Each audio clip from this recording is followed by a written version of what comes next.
Hola, muy buenas, ¿cómo están? Espero que anden todos muy bien. Mi nombre es Claudio, yo soy psicólogo y profesor. El día de hoy les doy la bienvenida a todos aquellos que ingresan por primera vez a este canal. Les pido que se suscriban, que activen la campanita de notificaciones, que es la manera en la cual vamos a estar comunicados. En este canal hablaremos sobre filosofía, psicología y educación, ¿sí? Así que terminamos con el parloteo y comenzamos con el tema del día de hoy. Hoy vamos a estar hablando sobre Byung-Chul Han, este filósofo coreano que, que se hizo tan popular en los últimos tiempos porque nos habla sobre la posmodernidad, sobre la época que estamos viviendo, y vamos a hablar específicamente sobre un libro que se llama No Cosas, del año 2021, ¿sí? Cuyo subtítulo es Quiebra del mundo de hoy. Bien, en este libro nos va a hablar de cómo las cosas empiezan a perder importancia en la sociedad en que vivimos, ¿sí? Y para esto, lo primero que va a hacer es, en el prólogo, va a citar una novela de Yoko Ogawa que habla sobre un pueblo en el que desaparecen las cosas queridas por la gente, ¿no? Y de esa manera se empiezan a eliminar o a perder los recuerdos. Es decir, hay una suerte de policía de la memoria que hace desaparecer todos los objetos preciados de la gente del pueblo. De esta manera, la gente se empieza a enloquecer, ¿no? Empiezan a perder la foto del abuelito, que era la única manera de recordar lo que tenían, el reloj de la mamá, el trofeo que ganaron en una competencia, es decir, todo aquello que hacía historia empieza a desaparecer, es decir, todo aquello por lo cual los objetos se hacían queridos. Y él va a decir, esta analogía nos permite pensar la sociedad actual.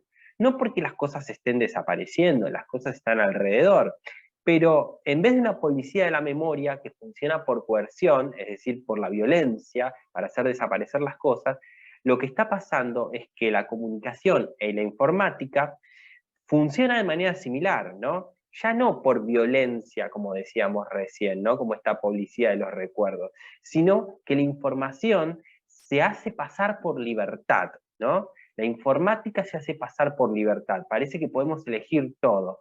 Sin embargo, la digitalización va desmaterializando el mundo, es la tesis de Hunt, ¿no? Es decir, le va generando un fenómeno de descorporización, ¿no? Es decir, lo que él denomina voces sin cuerpo. Solamente en esta época nos impacta el estímulo en tanto que es una novedad. Lo cotidiano ya nos llama la atención, por decirlo de alguna forma. Ya lo que está todo el tiempo presente no nos genera asombro ni atención, sino lo rápido y cambiante. Este, es decir, de alguna forma, él va a decir, en líneas generales, que el mundo de las cosas está dejando paso al mundo de las no cosas. Las cosas están empezando a pasar a ser información. Es decir, estamos pasando de un orden terreno a un orden digital, ¿sí? Está siendo sustituido por el orden digital. Pero ¿qué son estas dos cosas concretamente? No se asusten, ¿qué son? El mundo, el orden terreno tiene que ver con el mundo compuesto por cosas, por objetos, por decirlo de alguna manera, estables, que nos dan cierta estabilidad a la vida humana. Yo me levanto por la mañana y los muebles están en el mismo lugar. Salgo a caminar hacia mi trabajo y me cruzo con los mismos vecinos, el perro de mi vecino y el edificio de la esquina sigue estando en el mismo lugar. Y eso me da cierta consistencia de que estoy siendo la misma persona también, ¿no? Y que estoy en la misma realidad y cierta consistencia en el ser. ¿Qué es lo que pasa? ¿No? De que hay una continuidad en el tiempo. Si de repente desapareciera el perro de mi vecino, muere, empieza la angustia, ¿no? Se empieza a licuar esa consistencia del ser. Me angustio, ¿no? Empieza, ¿qué pasó? Este, en cambio, en el orden digital funciona de otra manera, ¿no? Se desnaturalizan las cosas del mundo, vamos a decir. Se informatiza el mundo. Las cosas, las no cosas empiezan a reemplazar a las cosas, ¿sí? Antes, en el orden terreno, digamos que la gente miraba al cielo y la tierra, dice Han, ¿no? Era algo sólido. Hoy en día miran Google Earth y la nube es donde se mueve y transita las personas. Ya no transitan el cielo y la tierra, lo sólido, sino Google Earth y la nube, por ejemplo.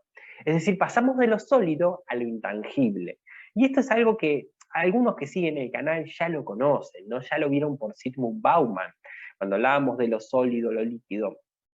Lo que tenemos que entender es que lo sólido es lo que permanece en el ser, ¿no?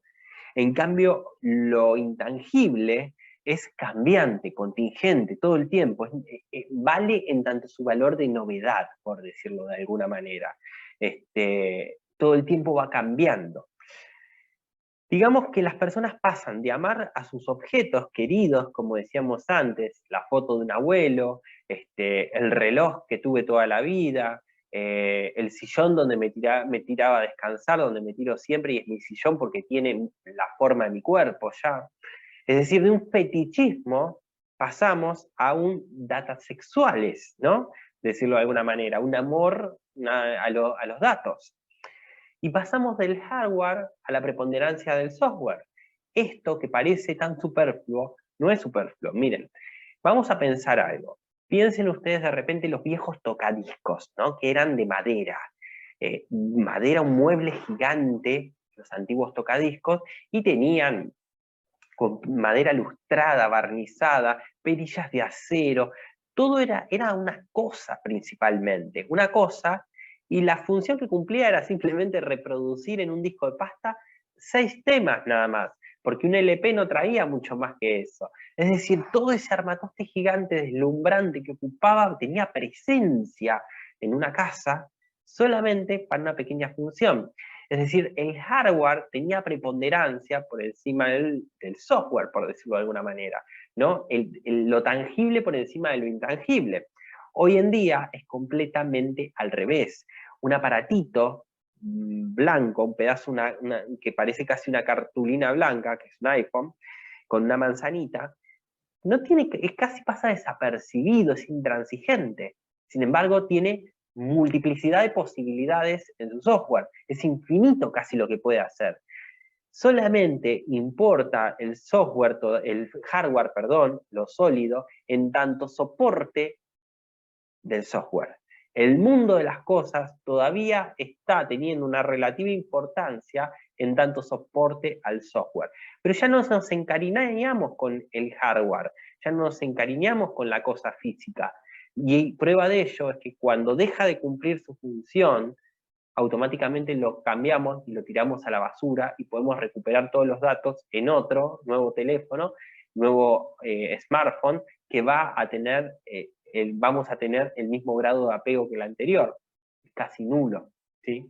No es que decimos, ay, mi teléfono, pobrecito, esto me encantaba. Ya no tiene ninguna importancia eso. Cada vez la parte física pasa más desapercibido. El ser humano antes, obviamente, utilizaba en el orden terreno su juicio, ¿sí? Para poder pensar, usaba su juicio crítico, su autonomía. En cambio, en el orden digital, utiliza su dedo para seleccionar entre informaciones y ya no hay autonomía, sino que la máquina responde por él, resuelve el problema a través de algoritmos. Ya no es el juicio crítico, son los algoritmos. Ya no utiliza, no es él el que resuelve los problemas, él simplemente elige, no es lo mismo que resolver. La información, por ejemplo, de un diario en el orden terreno, si bien ya existía el uso de la información, refería a las cosas. Es decir, un diario me traía algo que ocurría en otro lugar del mundo, una guerra, por ejemplo, algo que estaba efectivamente pasando en el orden terreno, lo traía y lo hacía presente, ¿sí? Hoy en día, un diario, por ejemplo, en la época distal, la información que hay dentro de él puede referir a la información y no al mundo real, terreno. Por ejemplo, un diario, una noticia puede ser tranquilamente lo que el tweet que hizo un famoso, ¿no? O la nueva página web de una empresa conocida. Eso puede ser una noticia, pero fíjense, es una noticia, es información que refiere a información dentro de la web. Bueno, esto por un lado. Antes, dice Hahn, siguiendo a Heidegger, ¿no? El ser humano actuaba en el orden terreno a través de sus manos, ¿no? Trabajaba, poseía los objetos, los tenía, eran de él, ¿no? Los utilizaba para resolver y transformar el mundo, ¿no? El hombre, a través de sus manos, mediando con las cosas, transformaba el mundo. Hoy, en el orden digital, el hombre ya no utiliza sus manos. Digital viene de dígito, no sé si sabían, pero mover, lo único que mueve es su dedo para elegir que la máquina, elegir entre datos, cómo la máquina le va a resolver el problema, ¿sí?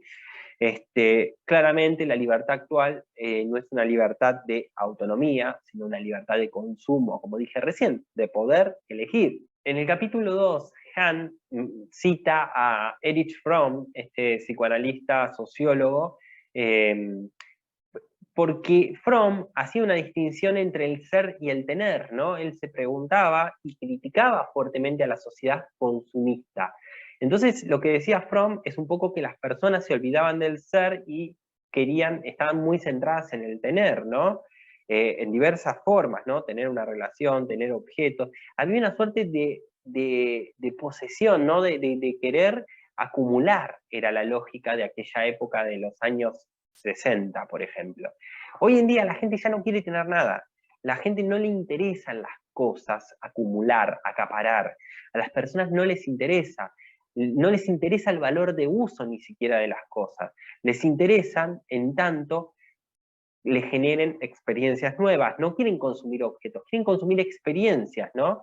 Es decir, por ejemplo, el viaje es viajar por el mundo, es una forma, es un ritual de despojarse de todo, ¿no? Dejar todo atrás, dejar los vínculos, dejar las cosas, para habilitar a la nueva experiencia, una experiencia más fuerte, más novedosa. Es decir, la experiencia queda fuertemente ligada a desechar rápidamente, deshacernos de las cosas para dar lugar a lo nuevo. Es decir, un movimiento continuo rápido, en el cual la novedad genera nueva experiencia. Los objetos no tienen valor de uso en sí mismos. Lo que tienen, se valoran en tanto capacidad de producir experiencias, ¿no? De producir emociones, por ejemplo. Y un objeto puede valer más, no por su valor de uso, sino por los símbolos que utiliza, la estética que tiene, porque da la sensación de pertenencia a un determinado grupo social, es decir, por todas cuestiones que no tienen que ver en sí mismo con el valor de uso.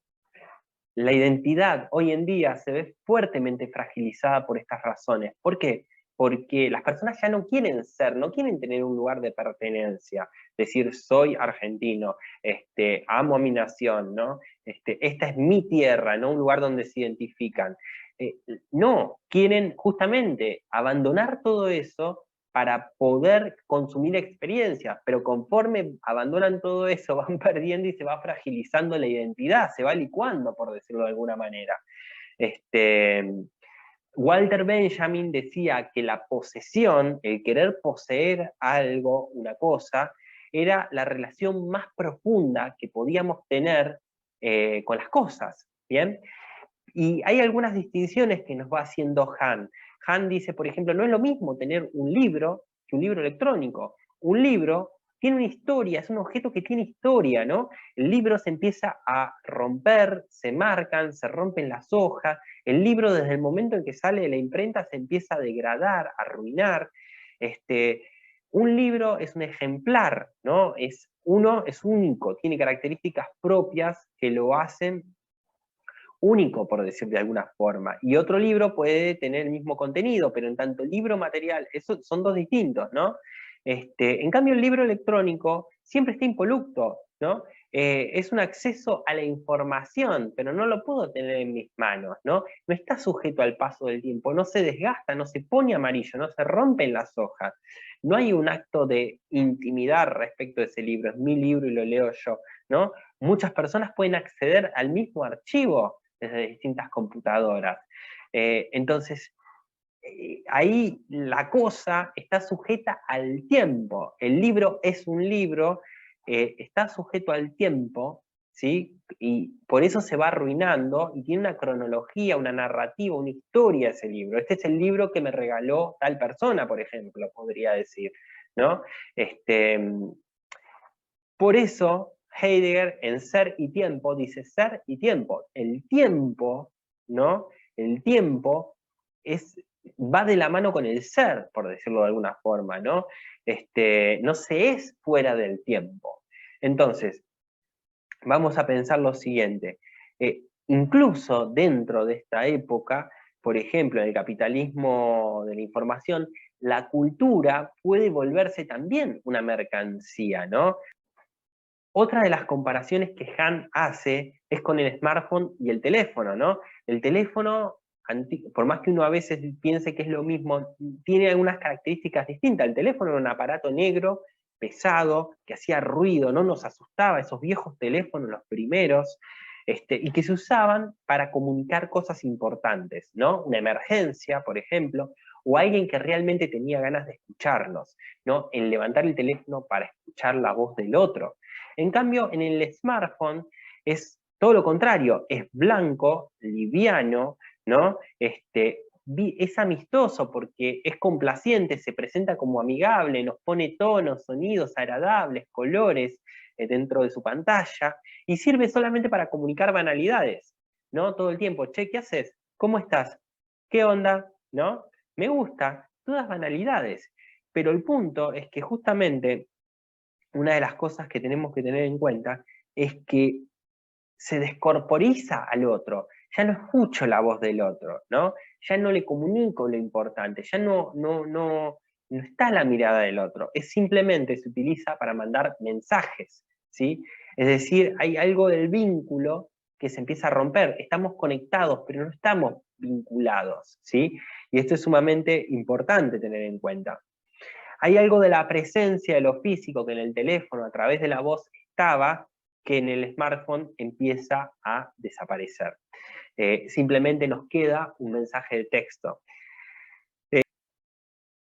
Byung-Chul Han nos dice que las cosas están mediadas a través de una pantalla en esta sociedad. No vemos las cosas, sino que delegamos a los aparatos para que las conviertan en información, en datos, ¿no? Interactuamos pasivamente con el mundo de la información. El hombre está dentro de, por decirlo de alguna forma, una esfera digital y sale al mundo real a través de cámaras, ¿sí? Es decir, a través de las cámaras. Un ejemplo de esto podría ser pensar lo siguiente: antes el ser humano, supongamos a una persona le gustaba mucho la mecánica, ¿no? Y arreglar autos y modificarlos. ¿Qué hacía? Agarraba y entraba en contacto con herramientas para poder hacer esto, ¿no? Entraba en contacto con cosas, entraba en contacto con los autos, con los talleres, ¿no? Bueno, en fin, utilizaba sus manos para poder modificarlo. Hoy en día, el contacto con las cosas es a través de pantallas que convierten en datos, dice Han.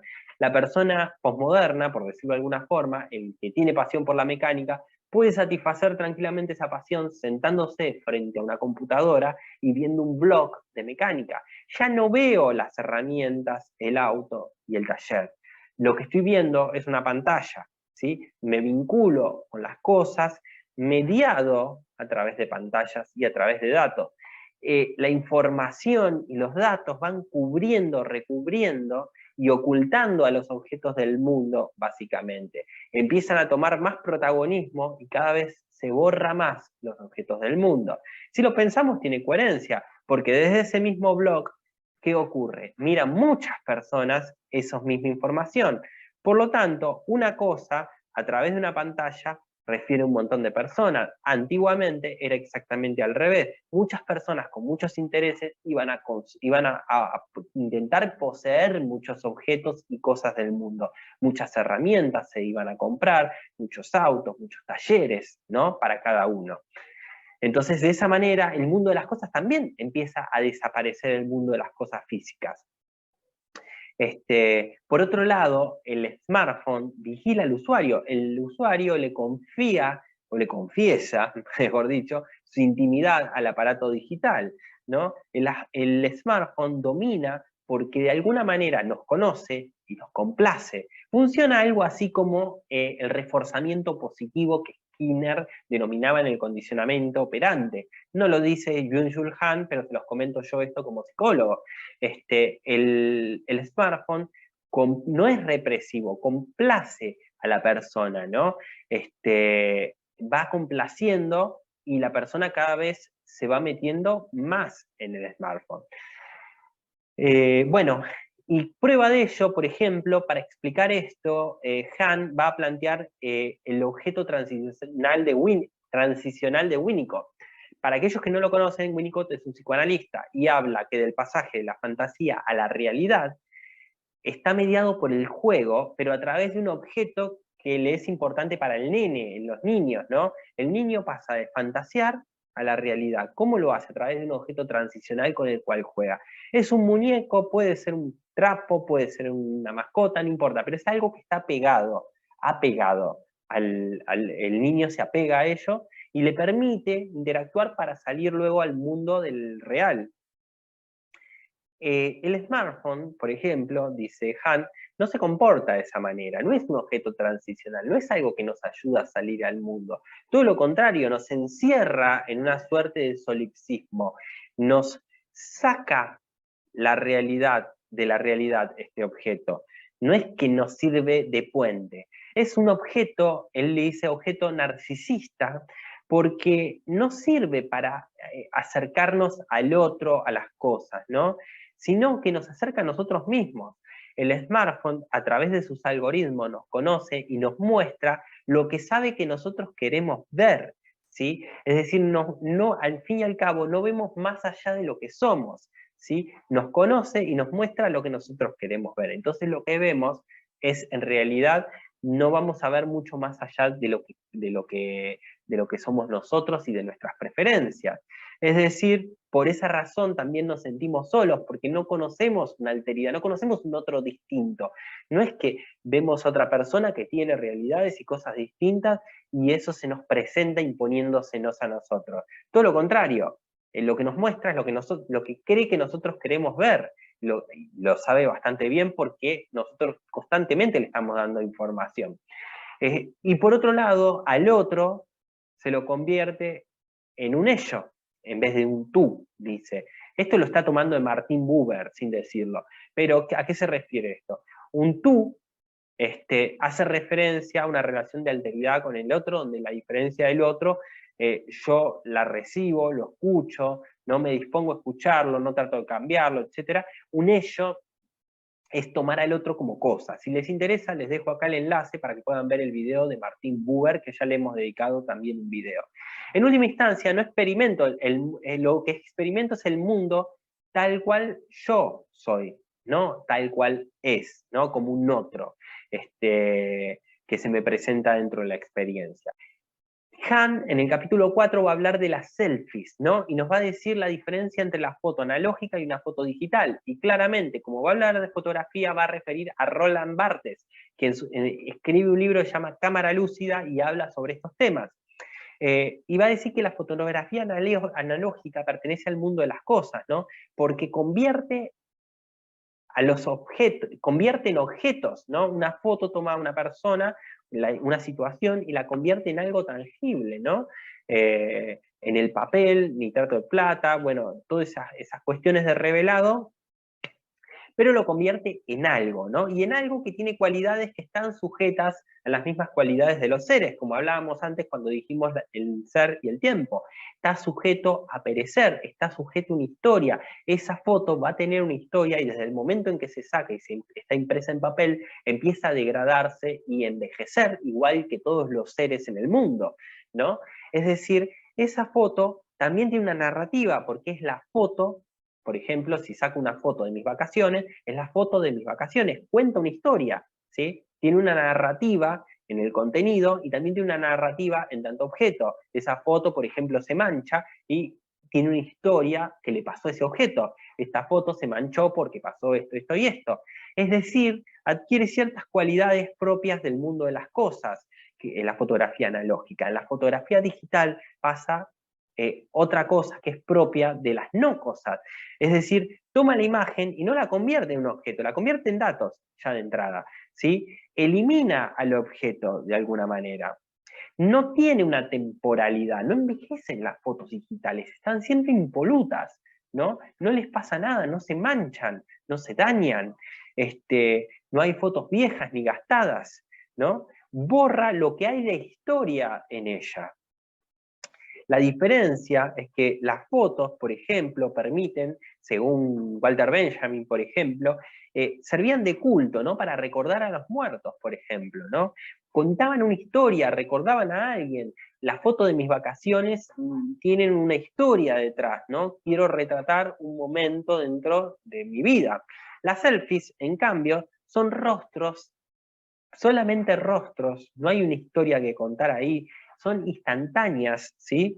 No tienen tiempo, es decir, un tag es una instantánea, y el único fin que tiene, no hay ningún fin de contar ninguna historia, es simplemente exponerse, exponer algo en la vidriera digital. Y tan rápido como lo pongo, empieza a ser necesario otro. Valen en tanto novedad, como dijimos hace un rato.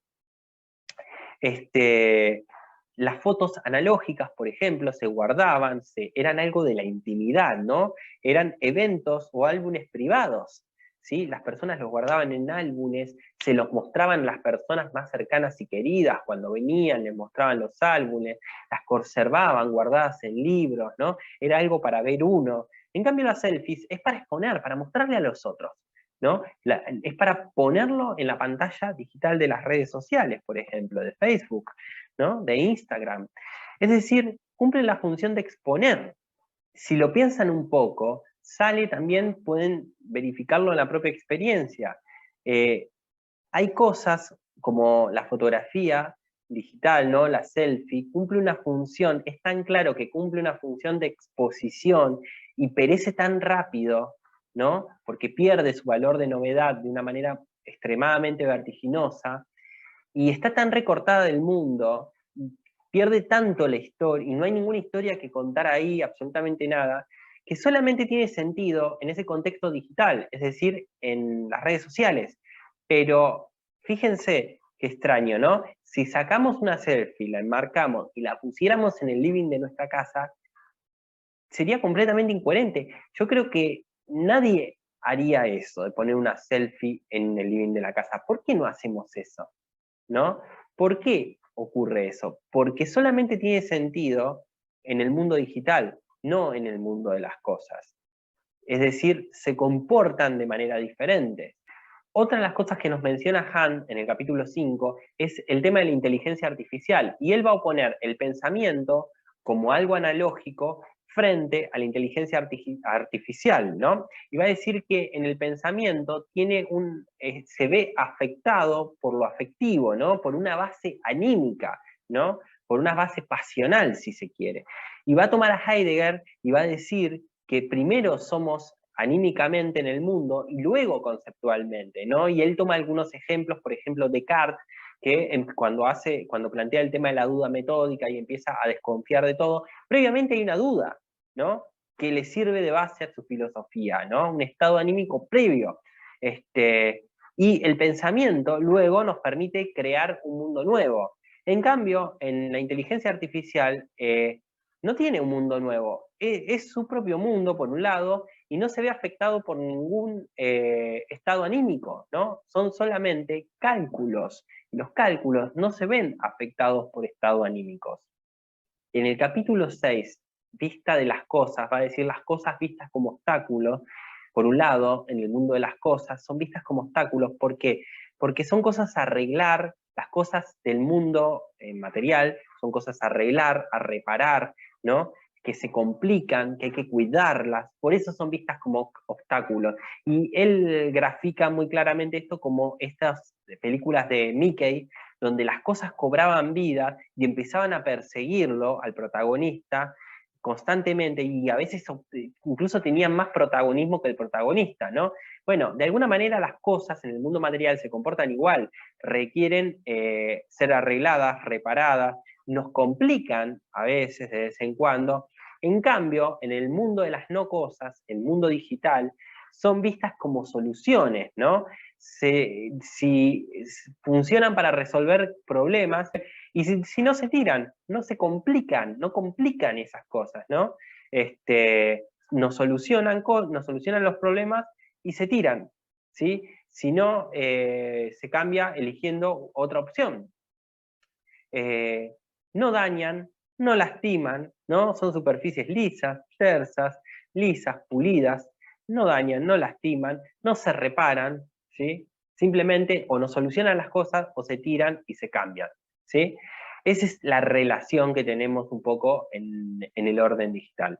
El estar conectado, por otro lado, en el mundo digital, no implica la intención, por ejemplo, que había en una carta, ¿no? Un vínculo mayor, por decirlo, que había una distancia, pero había un vínculo mayor que implicaba todo un esfuerzo de poder acercarse al otro. Es decir, la distancia no suponía necesariamente lejanía.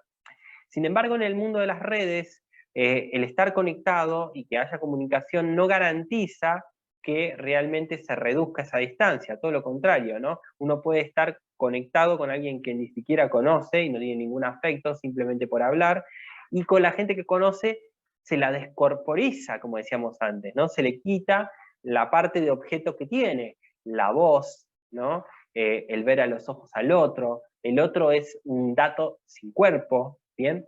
Se lo reduce a dato informático, por decirlo de alguna manera.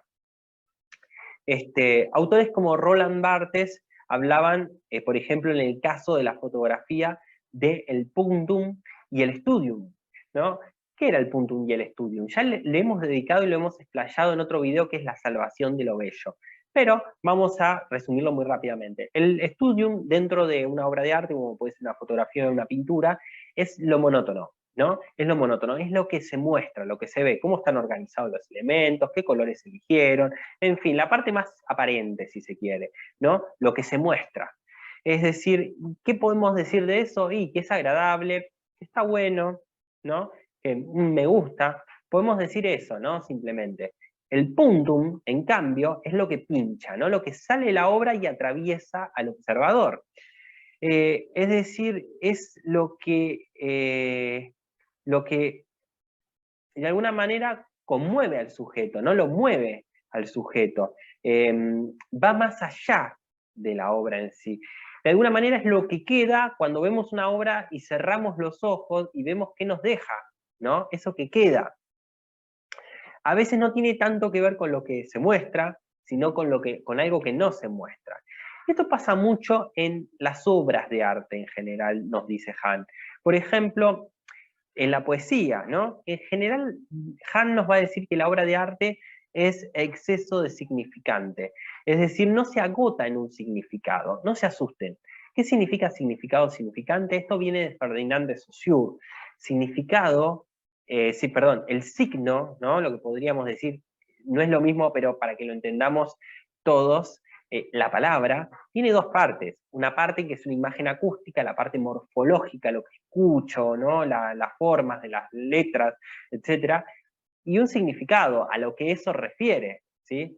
Entonces, el concepto nos referimos, ¿no? Con el significado. Entonces, lo que va a decir Barthes es que, Byung-Chul Han, es que es exceso de significante. Es decir, no necesariamente entendemos el significado en el arte. De hecho, es un juego de muchos significantes. Por ejemplo, pensamos, la poesía es un juego de palabras que a veces no están ni siquiera correctamente utilizadas, se mezclan para hacer una figura estética que genere placer, aunque no se entienda bien a qué se está refiriendo. Otro ejemplo de esto es que muchas personas podemos ver una obra de arte y sin embargo entender cosas distintas. De esa manera vemos que el significado no es tan claro como, por ejemplo, si leemos un manual de instrucciones y todos entendemos lo mismo, ¿no? El manual de instrucciones de una tele. Lo entenderíamos todos más o menos igual. En la obra de arte eso no pasa. Un ejemplo de eso que se me ocurre ahora es, por ejemplo, hay una frase que dice Jorge Luis Borges, que es iba oscuro en la solitaria o triste noche, ¿no? Y es muy interesante esto, porque ahí hay un juego de palabras, es decir, exceso de significante, como dice Hahn, que no necesariamente refiere a un concepto, porque si lo analizamos, a ver, como una persona no puede ir oscura, ¿sí? En tal caso la noche debería ser oscura. Sin embargo, Borges dice, iba oscuro en la triste noche o la solitaria noche. A ver, la noche no es solitaria, ¿no? La noche no es triste. En tal caso yo estoy triste en la oscura noche.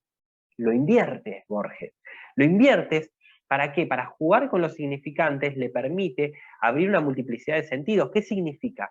Que Borges se siente identificado con la oscuridad de la noche, que la noche y él es el mismo, que la noche es triste también, ¿no? Que él se deja invadir por la tristeza de la noche. ¿Cuál es la explicación?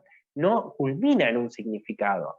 Sin embargo, el juego de significantes permite una experiencia de placer, seduce al que está leyendo eso. Y la experiencia del arte es de seducción, dice. No tanto por lo que dice, porque no es explícito, sino por lo que oculta. ¿Sí? Es erótica, dice. Erótico en este sentido. Lo erótico es lo que se muestra hasta cierto punto, pero se oculta algo. Eso que se oculta es lo más importante. Eso es el erotismo, ¿no? Donde la persona, por ejemplo, sale casi sin ropa, pero tapada en sus partes justas. Sin embargo, en el mundo digital eso no pasa, es pornográfico, los datos son pornográficos, muestran todo, ¿no? Es decir, dice Han, en el mundo informático funciona como un manual de instrucciones casi, ¿no? No se busca seducir, se busca instruir, ¿sí? Busca que la persona entienda. El arte no busca que la persona entienda, busca generar una experiencia estética, ¿no? Entonces, hay completamente dos polos opuestos en esto. En el capítulo 7, Han nos va a hablar del silencio, ¿no? Y va a decir que el silencio se opone a la hipercomunicación. Va a decir que el silencio en sí mismo no produce nada, nos convierte en oyentes, pero es indispensable de alguna manera para poder observar lentamente las cosas del mundo, para poder prestar atención a las cosas del mundo, ¿no?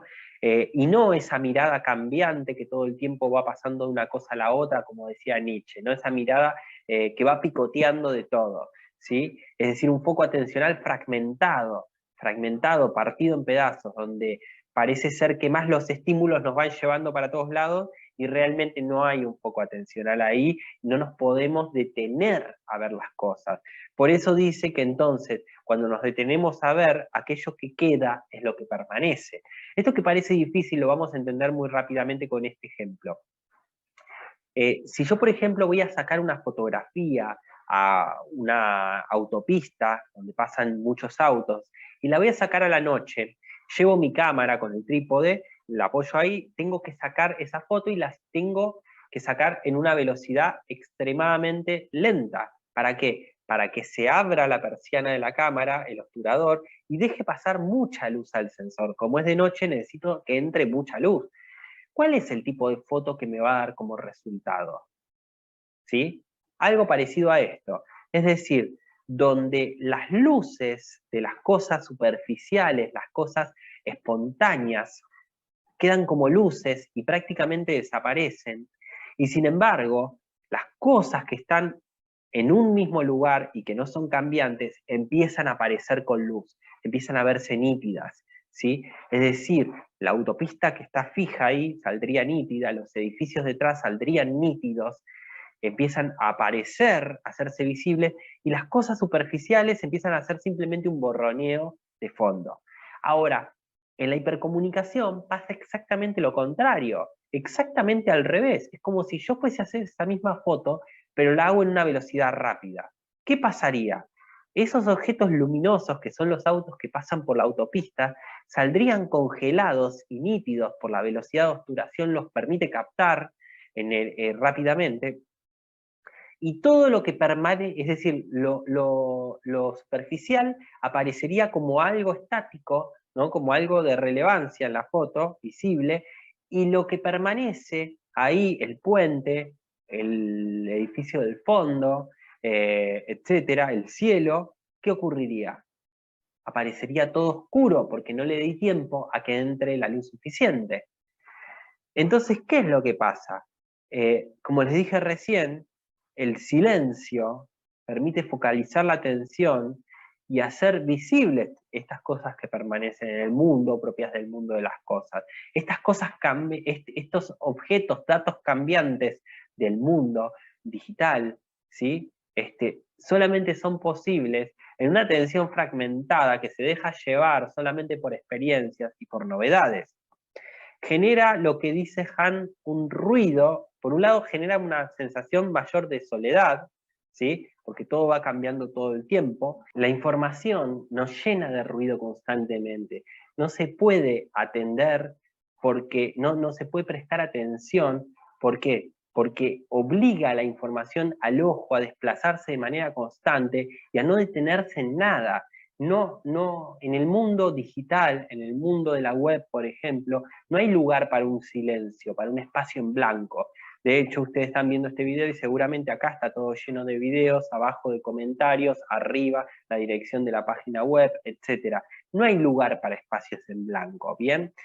Hoy en día tenemos que entender que las cosas no es que están desapareciendo, sino que están dejando de ser importantes en nuestra sociedad para empezar a dar lugar al mundo de las no cosas, a los datos en sí mismos. Las cosas dejan de utilizarse para pasar a ser consumibles. Una vez consumidas, están, por así decirlo, muertas. Es como la ceniza de un cigarrillo, básicamente. Así que bueno, hemos llegado al final de este video, espero que les haya gustado, espero que les haya sido de utilidad. Si les gustó, me dejan un buen like, que es la manera de valorar este esfuerzo y es la forma también de seguir apoyando el canal. Aprovecho para este comentario para decirles que no dejen de compartir en las redes sociales, en WhatsApp, etcétera, porque permite que estos canales chicos crezcan y en un futuro puedan seguir existiendo. Esto ya depende de ustedes, vamos a crecer hasta donde ustedes me lo permitan. Les mando un saludo y nos vemos en un próximo video.